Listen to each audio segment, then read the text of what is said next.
जय श्री माता जी, श्री आदिशक्ति श्री माता जी, श्री निर्मला देवी माँ की जय। सहयोग आज का महायोग है। सहयोग में हम श्री आदिशक्ति श्री निर्मला माता का ध्यान करते हैं। श्री आदिशक्ति श्री निर्मला माता जो है परमात्मा हैं, गुरु हैं, आदिशक्ति हैं। इन्होंने ही हमको अब अपने हमारे चक्रों को शुद्ध करने का तरीका बताया है, उनकी क्रिया बताई हैं जिससे हमारे चक्र शुद्ध होते हैं। हमारे शरीर के अंदर 3 नाड़ियाँ और 7 चक्र हैं। ये मैं आपको अपने इसका मैं चार्ट दिखा रही हूँ। श्री माता जी, ये हमारे शरीर का चार्ट है। ये हमारी बाईं नाड़ी, निगली नाड़ी जो आपको हमारे शरीर के इसमें शरीर में दिखाई दे रही है, ये हमारी बाईं नाड़ी है। दूसरी नाड़ी जो पीली आपको दिखाई दे रही है, ये हमारी पिंगला नाड़ी है। मध्य में जो है वो हमारी मध्य नाड़ी है, सुषुम्ना नाड़ी है। ये इसको हम लेफ्ट, राइट और मध्य नाड़ी, सेंटर नाड़ी बोलते हैं। और इसी नाड़ियों पे हमारे ये 7 चक्र हैं। सबसे पहला चक्र मूलाधार चक्र है। दूसरा चक्र हमारा स्वादिष्ठान चक्र है। मूलाधार चक्र जो हम नीचे बैठते हैं, जो हिस्सा हमारा शरीर में लगता है, ये हमारा मूलाधार चक्र है। स्वादिष्ठान चक्र जो हमारे जांघ और पेट का जोड़ है, इसको हम स्वादिष्ठान चक्र बोलते हैं, ये दूसरा चक्र है। तीसरा चक्र हमारा जो नाभि है, इसको नाभि चक्र बोलते हैं। तीसरा चक्र अनाहत चक्र मतलब हृदय चक्र है। और गला बीच में जो आपको बीच में नीला नीला आपको त्रिकोण दिखाई दे रहा है, ये विशुद्धि चक्र है। आज्ञा चक्र हमारे माथे पर है और सहस्त्रार हमारे तालू पर है। तो इस प्रकार के ये 7 चक्र हमारी तीनों नाड़ियों पर हैं, बाएं नाड़ी, दाएं नाड़ी और मध्य नाड़ी। इन्हीं चक्रों के खराब होने से और नाड़ियों के खराब होने से हमारे अंदर तरह तरह की बीमारियां पैदा होती हैं, जो हम श्री आदिशक्ति श्री निर्मला माता जी के सामने बैठकर उनके सामने हाथ को फैलाकर उनसे प्रार्थना करते हैं, अपने चक्रों को शुद्ध करने की उनसे प्रार्थना करते हैं। और उनके सामने हम अपने चक्रों को एवं नाड़ियों को शुद्ध करते हैं। उन्हीं की कृपा से, उन्हीं के आशीर्वाद से हमारी नाड़ियाँ, चक्र शुद्ध होते हैं और हमारी बीमारी सही होती है। आज मैं आपको मृगी एवं मानसिक बीमारी के बारे में मैं बताऊंगी। मानसिक बीमारी जिसको आदमी डिप्रेशन भी बोलता है। मानसिक बीमारी हमारी लेफ्ट स्वादिष्ठान चक्र के खराब होने से होती है। लेफ्ट स्वादिष्ठान चक्र यानी कि बाएं तरफ पेट और जांघ का जो जोड़ है वो हमारा बायां स्वादिष्ठान चक्र है। इसको लेफ्ट स्वादिष्ठान चक्र भी बोलते हैं। लेफ्ट स्वादिष्ठान चक्र के खराब होने पर हमें मृगी एवं मानसिक बीमारी पैदा हो जाती है।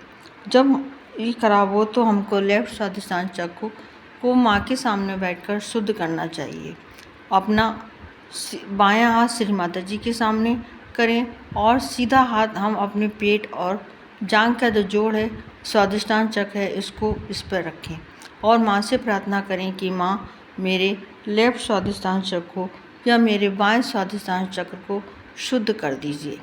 और ये क्रिया हमको प्रतिदिन रोज़ सुबह और शाम करनी है। माँ के सामने बैठकर प्रार्थना करनी है जब तक हमारी समस्या दूर नहीं हो जाती है।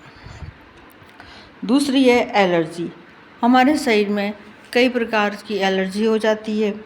किसी भी प्रकार से एलर्जी हो जाती है तो हमें उसको लेफ्ट नाभि चक्र को शुद्ध करना चाहिए। लेफ्ट नाभि चक्र मतलब हमारा बायां नाभि चक्र, बाएं नाभि चक्र को शुद्ध करना चाहिए। उसका भी तरीका यही है कि हमको श्री माता जी के सामने दोनों हाथों को फैलाकर बैठना है और अपने बायां हाथ माता जी के सामने और सीधा हाथ हमको बाईं तरफ नाभि पे मतलब नाभि पे रखना है और माँ से प्रार्थना करनी है कि माँ हमारे बाएं नाभि चक्र को शुद्ध कर दीजिए। इससे आप प्रतिदिन अगर माँ के सामने बैठ कर प्रार्थना करेंगे, उनसे विनती करेंगे तो आपकी जो एलर्जी है ये सही हो जाएगी। तीसरा है टीबी एवं निमोनिया। अक्सर आदमी को कभी कभी टीबी हो जाती है या निमोनिया हो जाता है। बच्चों को भी हो जाता है, बड़ों को भी हो जाता है। तो इसके लिए हमको लेफ्ट हृदय चक्र को शुद्ध करना चाहिए। लेफ्ट हृदय चक्र मतलब बायां हृदय चक्र को शुद्ध करना चाहिए। अभी मैंने आपको कुछ चक्र चार्ट में दिखाया था। अनाहत चक्र जो है, अनाहत हमारा चौथा चक्र है, ये हमारा हृदय चक्र है। इस हृदय पे हम अपना वैसे ही करेंगे, बाएं हाथ श्री माता जी के सामने और सीधा हाथ हम अपने बाएं हृदय चक्र पर रखेंगे और माँ से प्रार्थना करेंगे कि माँ मेरे बाएं हृदय चक्र को शुद्ध कर दीजिए, मेरी इस परेशानी को दूर कर दीजिए। तो माँ हमारी विनती प्रार्थना स्वीकार करेंगी और हमारी बीमारी को दूर कर देंगी। हमें जब तक करना है जब तक हमारी बीमारी सही नहीं हो जाती है, क्योंकि माँ जब सुनती हैं तो एकदम सब पुकार सुन लेती हैं, सारी परेशानियाँ दूर हो जाती हैं, सारी बीमारियाँ दूर हो जाती हैं। माँ की कृपा से हम स्वस्थ हो जाते हैं। हमें उनका ही ध्यान करना चाहिए, उनसे ही प्रार्थना करनी चाहिए। हमको जल्दबाजी नहीं करनी चाहिए। कोई जादू तो होता नहीं है, तो ये बीमारी हमारी जड़ से शरीर के अंदर से निकलती है, तो इसमें थोड़ा सा टाइम लगता है।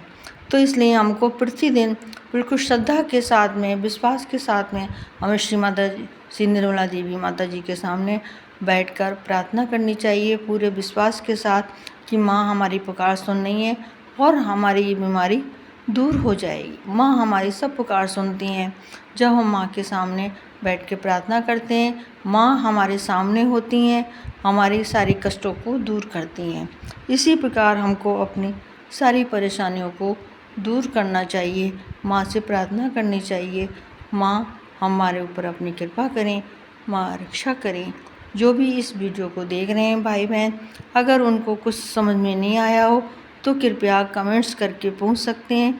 और अगर या फिर आप जहाँ पे आप रह रहे हैं वहाँ पे मैंने आपको पहले भी बताया कि सहयोग ध्यान केंद्र करके आप सर्च करें तो आपको वहाँ के सेंटर का पता मालूम चल जाएगा। तो उस सेंटर पे आप जाकर अपनी समस्या, अपनी परेशानियों को आप दूर कर सकते हैं। वहाँ पर आप किसी भी व्यक्ति से अपनी बात कर सकते हैं, तो वो आपकी कुंडलिनी माँ को जागृत करेंगे।